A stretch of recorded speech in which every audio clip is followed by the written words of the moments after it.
Bem, queridos, eu espero que agora você já tenha lido o capítulo 4. Se não, pode pausar a aula agora, lê o capítulo 4 e nós retornaremos. Amém? Bom, é um outro sonho que o rei pede que seja interpretado. O capítulo 4 vai narrar o fim da vida do rei Nabucodonosor, é o final já de sua vida. Nesse capítulo ele vai sonhar com uma árvore gigante e essa árvore é cortada. E quando a gente começa a ver o relato desse sonho, que eu espero que vocês tenham lido, eu preferi nesse capítulo ler os comentários do Dr. Russell Shedd, porque para o capítulo 4, Dr. Russell Shedd sugere que esse capítulo está na forma de depoimento do próprio rei. Só que aí ele diz assim: os versículos 1 e 2, vindo de um rei pagão, causa dúvida quanto ao seu valor histórico para muita gente. Porém, ele mesmo também comenta que isso seria ignorar a influência que Daniel teve no palácio, porque como Daniel assistiu ao rei por muito tempo, Nabucodonosor teve um reinado longo e Daniel assistia ao rei. Daniel fica próximo do rei, o rei confiava em Daniel. Daniel tinha um cargo dos mais altos. Aliás, Daniel é comparado a José em termos de cargos de importância junto a uma corte, assim como José, né, lá no Egito. Daniel aqui na Babilônia é um homem da mesma envergadura, uma espécie de um governador. Ele era um homem de alto nível na hierarquia e um homem de confiança de Nabucodonosor. E nesse momento, no primeiro momento para revelar o sonho, Daniel não é chamado, mas depois ele é chamado. Então vejamos o seguinte, e Dr. Shedd vai dizer o seguinte: esse capítulo nos ensina que ninguém é poderoso a ponto que o orgulho lhe caia bem. O orgulho não cai bem em ninguém. Então esse capítulo nos explica isso. Porque o orgulho, segundo o Dr. Shedd, é a negação do direito de Deus de nos governar. Então veja que ele diz o seguinte: é a adoração de si mesmo. Então ninguém está fora do alcance do castigo de Deus. Mas esse castigo serve para nos restaurar a plenitude da vida e da piedade. Eu acho fantástico esse comentário do Dr. Shedd e por isso eu quis trazer porque Deus tem usado muito esse servo para nos ajudar a estudar a Bíblia. Esse homem dedicou a vida inteira, transformado pelo poder de Deus, e ele se dedicou a comentar a Bíblia e nos auxiliar em estudo e em crescimento no aprendizado das Sagradas Escrituras.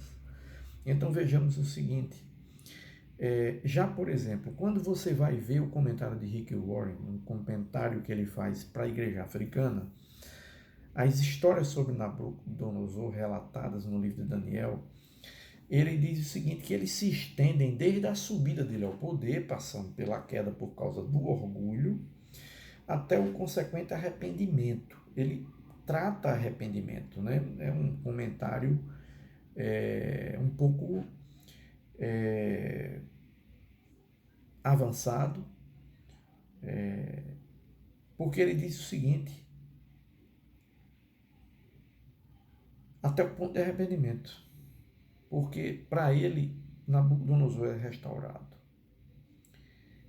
Esse capítulo refere-se ao fim da vida de Nabucodonosor.